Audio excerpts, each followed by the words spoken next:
আচ্ছা, খুব চেনা মানুষ কি কখনো অচেনা হতে পারে?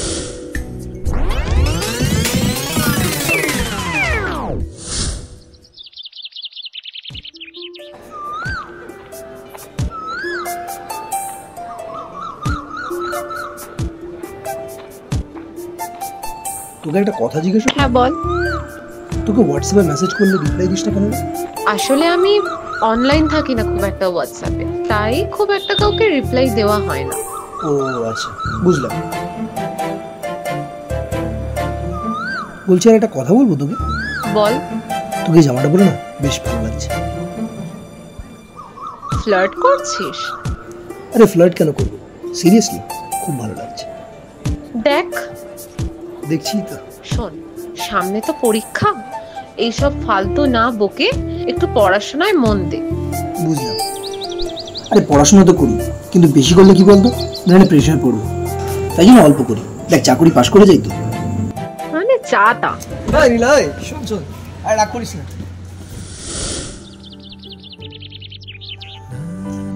এইরকম এক বসন্ততেই আমি তোকে আমার মনের কথাটা বলতে চাইছিলাম।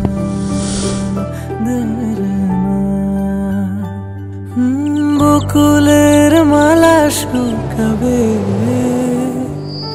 রেখে দেব তার সুরভি, দিন গিয়ে রাতে লুকাবে, মুছো না কো আমারই ছবি।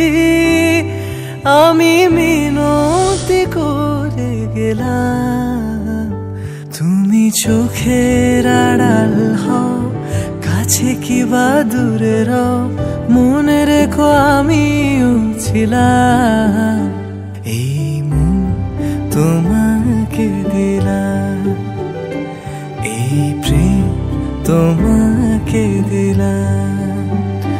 তুমি চোখের আড়াল হও, কাছে কি বা দূরে রও, মনে রেখো আমিও ছিলাম। কিন্তু তুই তো শুনতেই চাইলি না। আমার মনের কথাটা মনেই রয়ে গেল। আসলে প্রেম বিষয়টা না বেশ কমপ্লিকেটেড, একবার হয়ে গেলে সেটা আর ভোলানো যায় না। কিন্তু সময় কিছু মানুষকে ভুলিয়ে দেয়। আচ্ছা, কোনো বেস্ট ফ্রেন্ড কি হঠাৎ অচেনা হতে পারে? কেন বলতো? না এমনি বলছি। যদি আমায় জিজ্ঞেস করিস তাহলে বলবো না।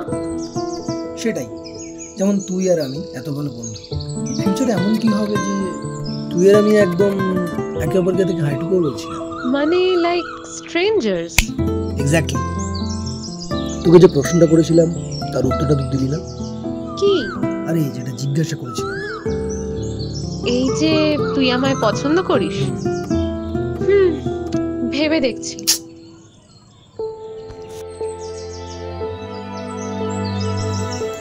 আরে তো ভাববার কি আছে? দেখ, একটা মানুষ কত খোঁজার পর একটা বেস্ট ফ্রেন্ড আর পার্টনারকে পায়, আর তুই তো সব একসাথে পেয়ে যাচ্ছিস। আমি তো এই জন্যই বলছি আমি তোর মতো বন্ধু হারাতে চাই না। আরে কিছু হবে না। তারপর আর দেখা হয়নি। কথা বলার চেষ্টা করেছিলাম কিন্তু হয়ে ওঠেনি। হঠাৎ আমরা যেন কেমন হারিয়ে গেলাম। হ্যাঁ, চেনা মানুষও অচেনা হয়